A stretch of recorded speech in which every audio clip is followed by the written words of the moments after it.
warahmatullahi wabarakatuh. Salam sehat Tribuners. Kembali berjumpa bersama kami dalam program Depok hari ini. Program Depok hari ini kita bersama pengusaha muda loh. Nah, namanya pengusaha muda dari Kota Depok. Namanya Mas Ayas. Ini ceritanya seru ya, karena dari Jerman dia mau membangun Kota Depok.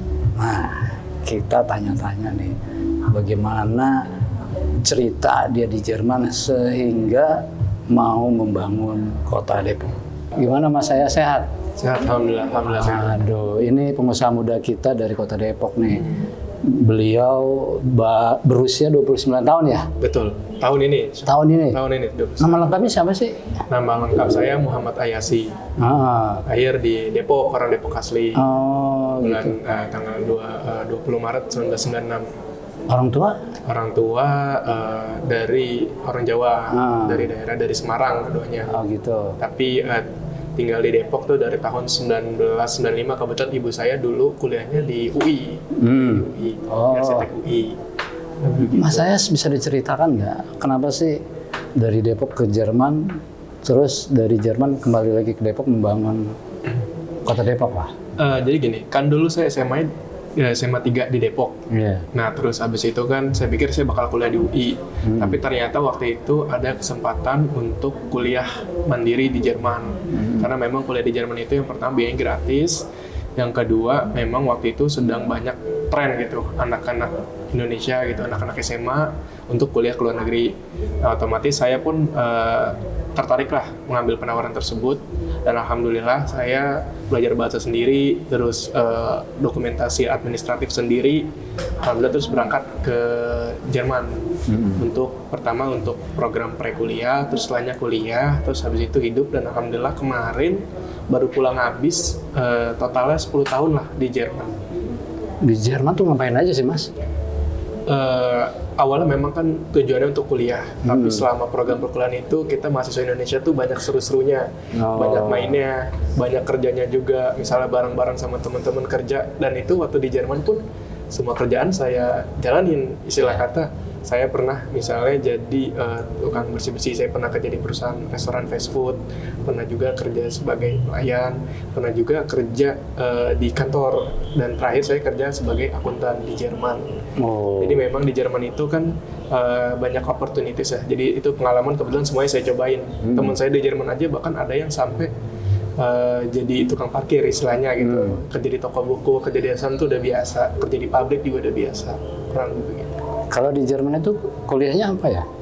Waktu itu kemarin saya kuliahnya teknik industri, istilah Indonesianya, tapi sebetulnya itu bidang tersendiri yang mempelajari banyak hal, dan saya mengambil peningkatan levelnya ke bidang akuntansi. Jadi terakhir tuh saya kerja di bidang akuntansi sebagai junior akuntan di Jerman. Mas Ayas, emang mimpi besarnya ke Jerman itu apa sih? Keluh kesahnya. Mimpi besar ke Jerman. Iya. Jadi waktu itu kan memang selain banyak program marketing dari agensi, banyak juga tren juga. Saya pribadi termasuk orang yang terkagum-kagum oleh figur besar almarhum Pak Habibie, yang beliau pun lulusan Jerman. Dari beliau pun beliau agamisnya kuat, secara akademis juga kuat, dan juga saya pernah bertemu sekali dengan beliau almarhum waktu itu di Munich, dan betul lah bahwa beliau adalah salah satu dari putra bangsa terbaik negara ini yang pernah ada gitu kan. Jadi waktu itu dulu juga saya termasuk yang terinspirasi dengan kisah Pak Habibie gitu, dan saya pun ingin meneladani beliau, kurang lebih seperti itu. Jadi figur Pak B.J. Habibie yang membuat Mas Ayas ingin ke Jerman. Betul. Di sana kan berapa tahun ya? 10 tahun ya. Tentunya kan sudah menikmati, udah enak, mungkin udah nyaman. Mungkin di sana udah punya gaji gede kali ya? Betul. Bisa diceritakan kan? Kalau masalah gaji, memang kalau di negara barat kan memang dia standar hidupnya relatif lebih tinggi, berarti otomatis gajinya pun UMR-nya pun juga tinggi ya. Dan kerja di sana pun juga banyak fasilitas kemudahan ya, karena kan dari segi tingkat kesejahteraan Jerman itu jauh di atas Indonesia, baik fasilitas umum, fasilitas yang dari ada asuransi, sistem kesehatan dan sebagaimana, itu negara kita memang jauh tertinggal. Tapi banyak faktor-faktor yang memutuskan saya untuk balik ke Indonesia. Yang pertama kan yang paling utama itu keluarga. Karena kalau kita di Jerman sulit gitu, misalnya istilahnya buat pulang atau misalnya ada acara apa, karena kan jadwal cuti terbatas, juga perjalanan pun juga menempuh kurang lebih 1 hari ya, dan menempuh biaya yang tidak sedikit kan.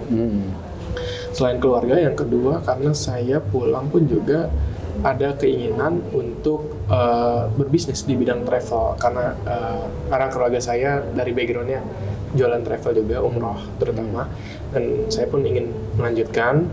Dan dengan melanjutkan ini pun punya banyak kesempatan untuk istilahnya panggilan ini. Yang kedua faktor agamis lah. Jadi ibaratnya tertarik gitu buat umroh, hampir setiap bulan umroh, hampir ini intinya mencari peluang bisnis di Indonesia, kurang lebih begitu. Boleh tahu nggak sih dulu waktu di Jerman sebagai akuntan gajinya berapa sih? Kalau waktu di Jerman itu standar rata-rata waktu itu mungkin kan hitungan per jam itu sekitar 25-24 sampai 30. Berarti mungkin dengan 160 hari kerja mungkin sekitar 4.000 euro, atau di kurs itu sekitar 64 jutaan per bulan. Serius tuh? Serius, tapi karena hidup ini potongan pajaknya pun juga besar ya. Jadi mungkin yang diterima pekerja itu mungkin sekitar 5,5%. Jadi 50% itu diambil oleh negara. Oh gitu? Iya, karena kan memang Jerman itu negara federasi yang dia tuh sosialis ya. Jadi kalau di Jerman setiap orang tuh punya BPJS, asuransi kesehatan.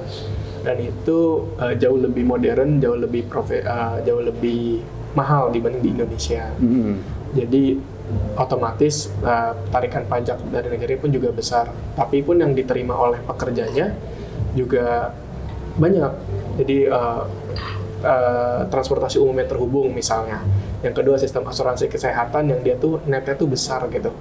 Jadi per orang tuh, kalau saya boleh cerita sedikit, asuransi kesehatan di Jerman tuh per orang tuh per kepala tanggungannya tuh sekitar 2.000 euro atau mungkin sekitar 40 juta per kepala. Oke. Jadi bisa kebayang lah ya. Jadi kebayang lah. Ya. Jadi di sana kehidupan sudah enak, beda jauh dengan di Indonesia. Tapi Mas Hayes lebih memilih pulang ke Indonesia. Ya. Kalau teman-teman di sana banyak yang menetap di sana? Banyak.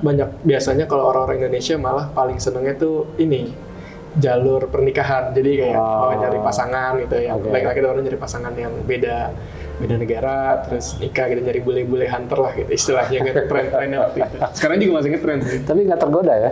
Alhamdulillah nggak. Karena memang tujuannya memang pengen balik ke Indonesia. Dan sebetulnya plus minus sih. Emang di Indonesia banyak minusnya, tapi tetap ada plus yang kita cari juga. Gitu kan. Mas Hayes, apa yang Mas Hayes ingin buktikan kepada diri Anda atau keluarga mau pulang ke Indonesia membangun bisnis? Kalau mengembangin bisnis sebetulnya berusaha melakukan yang terbaik aja ya. Tapi yang biasanya saya tinjau atau saya pedalami adalah saya pengen banget gitu, Mas Dodi, buat membagikan gitu pola pikir saya yang di Jerman. Karena waktu di Jerman pun saya ketemu banyak orang.